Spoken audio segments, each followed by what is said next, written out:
یہ بات صحیح ہے کسی حد تک، مسلمانوں کے اندر جہالت ہے۔ سب سے زیادہ پڑھنے والی قوم اس وقت جو ہے اسرائیل ہے۔ دنیا کے مسلمان صرف سال میں 6 منٹ پڑھتے ہیں۔ اختیار، اقتدار اور طاقت، پاور انہی کے ہاتھ میں ہے۔ اس لیے میں نہیں سمجھتا کہ گیان واپی مسجد یا اس طرح کے اور بھی جو مساجد ان کے لسٹ میں ہیں وہ محفوظ رہ پائیں۔ تو ناظرین، آپ دیکھ رہے ہیں یو این اے نیوز۔ ہمارے ساتھ ایک ایسی علمی شخصیت موجود ہے جو کسی تعارف کے تو محتاج نہیں۔ آپ کئی کتابوں کے مصنف بھی ہیں۔ ان میں سے آپ کی بہت ہی مقبول کتاب ذرا قرن اول کو آواز دینا، آئیے ہم آپ کو ان سے روبرو کراتے ہیں۔ میری مراد دارالعلوم ندوۃ العلماء لکھنؤ کے سینئر استاد، ادبی دنیا کے نامور شخصیت، اردو ادب کے شاہکار مولانا علاء الدین ندوی صاحب دامت برکاتہم العالیہ سے ہے۔ مولانا، آپ کا یو این اے نیوز میں استقبال ہے۔ شکریہ۔ اسلام کے بارے میں غیر مسلموں میں، خاص طور سے مغربی دنیا میں جو غلط فہمیاں پائی جاتی ہیں، اسلامی تعلیم کی طرف توجہ کم دیتا ہے، جبکہ ایسا نہیں ہے کہ اس غلط فہمی کو دور کرنے کے لیے کس طرح سے کام کرنے کی ضرورت ہے، کس طرح سے کام کرنے کی ضرورت ہے، اس بارے میں آپ روشنی۔ بہت ساری غلط فہمیاں پائی جاتی ہیں، جیسے کہ اسلام تعلیم کی طرف کم توجہ دیتا ہے، اس بارے میں۔ نہیں، یہ بات تو کسی طرح سے صحیح نہیں ہے کہ اسلام تعلیم کی طرف کم توجہ دیتا ہے۔ اسلام تو حضرت آدم علیہ السلام کے زمانے سے اسلام ہے، جو دین وہ لے کر آئے تھے وہ اسلام ہی تھا، اور حضرت محمد صلی اللہ علیہ وسلم اس دین کا آخری ایڈیشن کے طور پہ جو ہے آپ نے دنیا کے سامنے اسلام کا مکمل نظام حیات پیش کیا۔ انسان کا آغاز ہوتا ہے تو وہاں ہم دیکھتے ہیں کہ اللہ تعالیٰ انسان کو خلیفہ کی حیثیت سے انسان کو پیدا کر کے دنیا میں بھیجنا چاہتا ہے، اور اس کو علم سے آراستہ کرتا ہے۔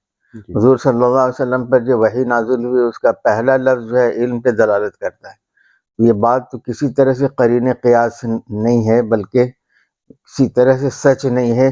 اسلام تعلیم کی طرف توجہ نہیں دیتا، نہ کہ صرف یہ کہ اسلام تعلیم کی طرف توجہ دیتا ہے، بلکہ حضور صلی اللہ علیہ وسلم کے کارناموں میں سے ایک بڑا کارنامہ یہ ہے کہ آپ صلی اللہ علیہ وسلم نے دنیا میں تعلیم کو ایک انقلابی تحریک بنا دیا۔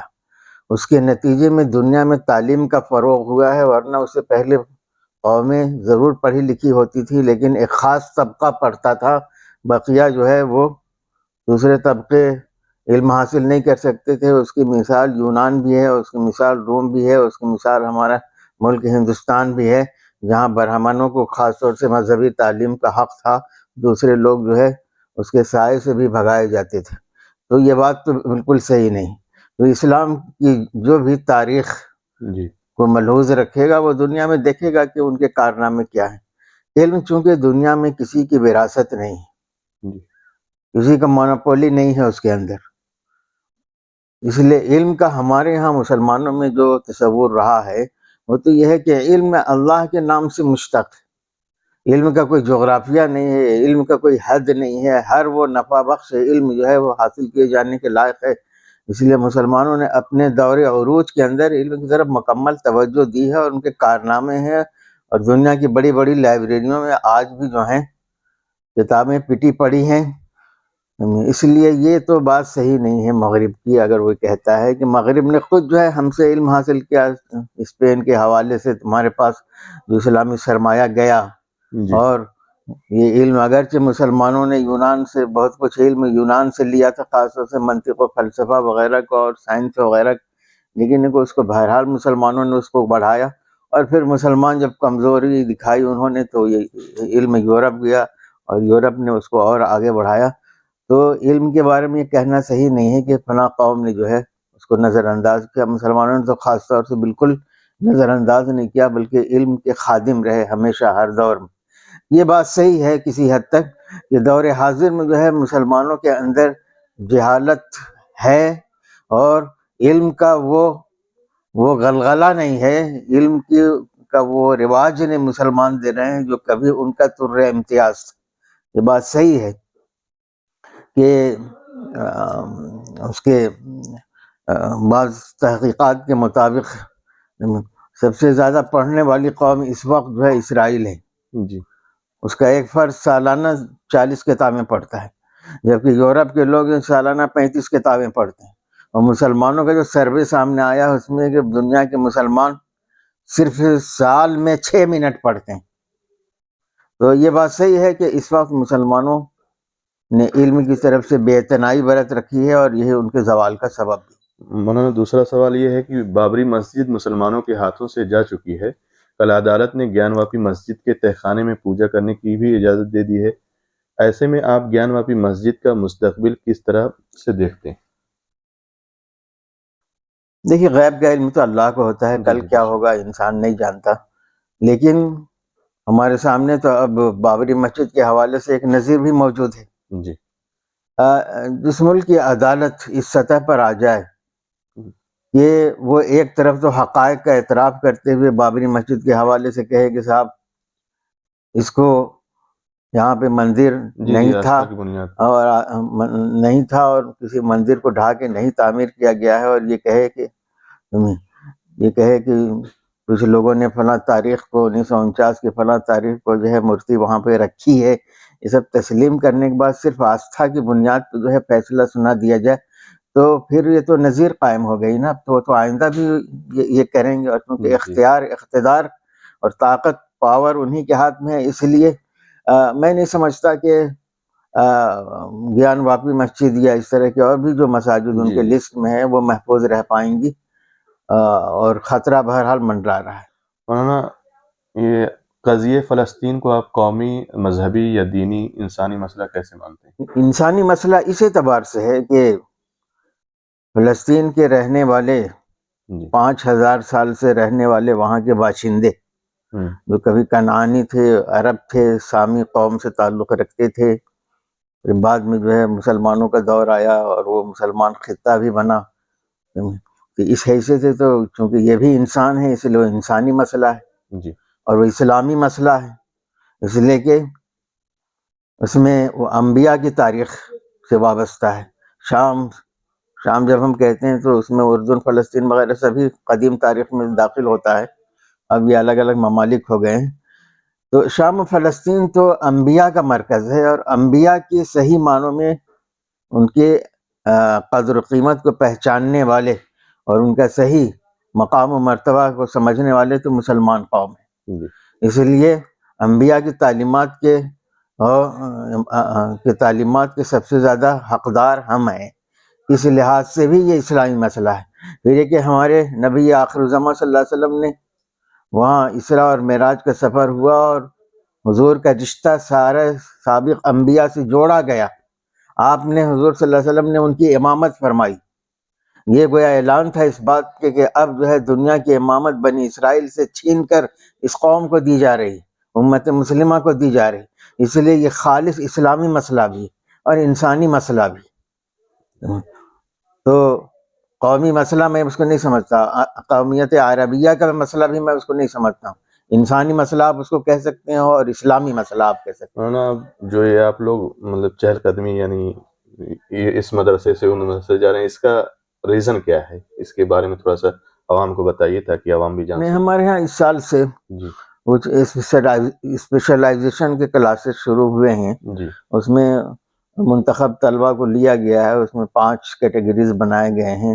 اس میں لٹریچر بھی ہے، اس میں ہسٹری بھی ہے، اس میں قانون اور فقہ کے مسائل بھی ہیں، اس میں تفسیر بھی ہے، حدیث بھی ہے، تاریخ بھی ہے اور دعویٰ بھی ہے. تو ان طلبہ کو مختلف جگہوں پہ لے جا کے ان کو ٹور کی شکل میں مختلف اہم دینی مراکز دکھائے جا رہے ہیں تاکہ ان کے تجربات بڑھیں اور وہاں لوگ ملیں اور ان سے فائدہ اٹھائیں. اس طرح سے اپنے تجربات کو بڑھائیں اور اپنے علم کو بڑھائیں، یہ مقصد ہے. دینی مدارس کے بارے میں دارالعلوم ندوۃ العلماء آج کے وقت میں کیا کر رہا ہے؟ کچھ آپ اس کے بارے میں بتا سکتے ہیں؟ ندوۃ العلماء کا جو سب سے بڑا شعبہ ہے وہ اس کا دارالعلوم ہے، یعنی وہ تعلیمی ادارہ ہے جو دارالعلوم کے نام سے جانا جاتا ہے. وہ تعلیم میں تو منہمک ہے اور ہر طرح سے جو ہے وہ تعلیم کو بہتر سے بہتر بنانے کی کوشش کر رہا ہے. پچھلے سالوں میں جو کورونا، کہا جا رہا ہے کہ بچوں میں کچھ کمی آئی ہے، کیا ایسا بھی ہے؟ ہمارے ہاں بہت معمولی کمی آئی ہے. جی بہت زیادہ کمی نہیں آئی ہے، معمولی کمی آئی ہے.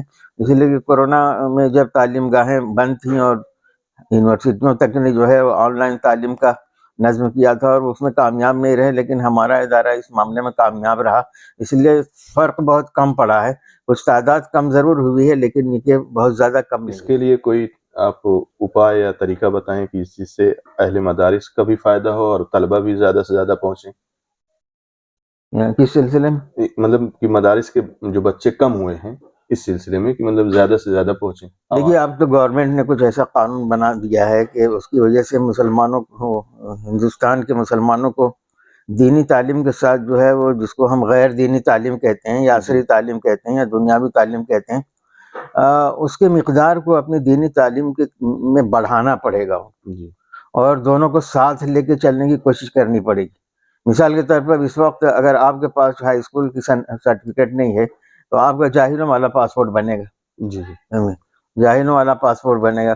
مطلب یہ ہوا کہ دیوبند کے فضلاء، دارالعلوم نہضت العلماء جیسے اداروں کے فضلاء جو ہیں وہ جاہل سمجھے جائیں گے. جی تو اس لیے اب تو مجبور کر دیے گئے کہ وہ ہائی اسکول کم از کم کریں، لیکن ہائی اسکول ہی نہ کریں بلکہ دونوں تعلیم کو، جیسے ہمارے اسلامی دور کے اندر جی دونوں تعلیموں کو دونوں کو ایک دوسرے سے پیوست کر کے ساتھ لے کے چلنے کی کوشش کی جاتی تھی، وہی طریقہ کار اپنانا چاہیے. یہ جو خصوصی دینی تعلیم کی طرف آزادی کے بعد، خاص طور سے 1857 کے یہ شکست کے بعد، مسلمانوں نے، یہاں کے علماء نے دینی تعلیم کی طرف خاص اہمیت اس لیے دی تو اس وقت جو ہے اسلام کی بقا اور تحفظ کا معاملہ تھا. جی اب الحمدللہ یہاں اتنے مدارس قائم ہو گئے ہیں اور مسلمانوں کے اندر اپنے خود حفاظتی کا ایسا جذبہ پیدا ہو گیا ہے کہ انشاءاللہ دین اب مٹے گا نہیں ہندوستان کے اندر. اس لیے اب آگے قدم بڑھا کے جو ہے ہمیں دین کے ساتھ جو ہے دنیا کو ساتھ لے کے چلنا چاہیے. اس لیے بھی چلنا چاہیے کہ ہم دیکھ رہے ہیں کہ وہ مسلمان جو پرائیویٹ ادارے چلاتے ہیں، اسکول چلاتے ہیں، کالجز چلاتے ہیں، وہ بہت زیادہ امت کی حیثیت سے جو ہے وہ زیادہ فائدہ نہیں پہنچا سکے.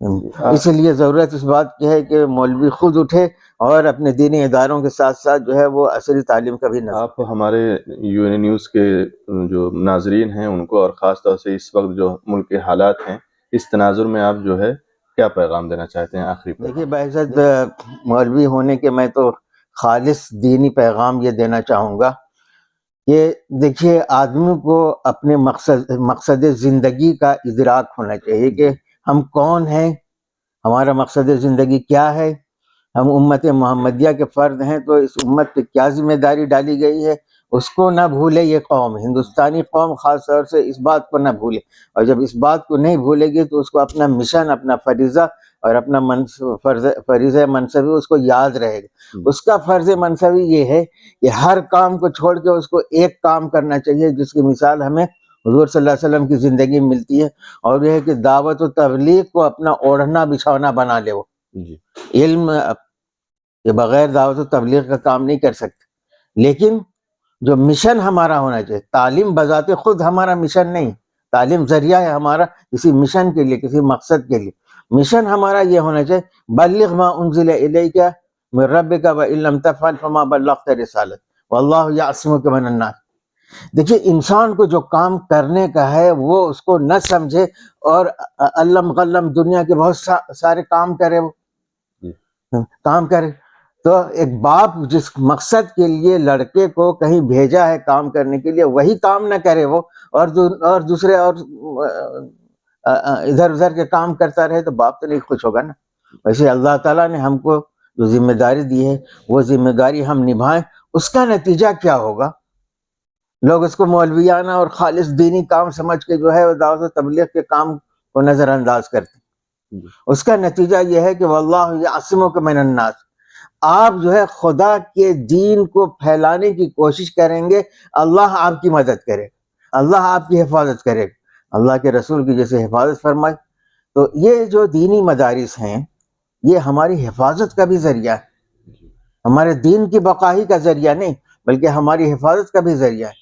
اللہ تعالیٰ نے جو یہ فرمایا ہے انا نحن نزلنا الذکر وانا لہ لحافظون، اس کا مطلب یہ ہے کہ جو قرآن کی حفاظت کرے گا وہ قرآن اس کی حفاظت کا ذریعہ بنے گا. جہاں قرآن کی تعلیم دی جائے گی وہ ادارے بھی محفوظ رہیں گے اور وہ ادارہ خود جو ہے مسلمانوں کو، وہاں کی تعلیم حاصل کرنے والے لوگوں کو اور اس کی دیکھ بھال کرنے والے سب کی حفاظت کرے گا. اس کی مثال خود ہندوستان کے ان گاؤں میں، ان بستیوں میں دیکھ لیجیے آپ، جہاں دینی ادارہ ہے، کام کر رہا ہے، وہاں کی دینی حالت کو آپ دیکھیے، اور اس علاقے میں آپ جا کے دیکھیے جہاں دور دور تک مدرسے نہیں اور مگر مسلمان بستے ہیں، زمین آسمان کا فرق آپ کو نظر آئے گا۔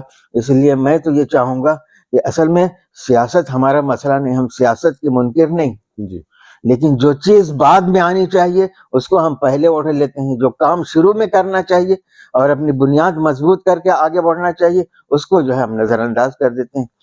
تو مسلمان کو اپنا فرض منصبی ادا کرے وہ تو اللہ کی مدد آئے گی، اور اس کا اثر بھی دوسری قوموں پر ہوگا، اس لیے کہ انسان کی فطرت میں اللہ نے یہ بات رکھ دی ہے کہ وہ وہاں پہ آ کے آپ کے سامنے جھکتا ہے جہاں پہ وہ دیکھتا ہے کہ میرے پاس تو یہ چیز نہیں ہے، اس کے پاس ہے۔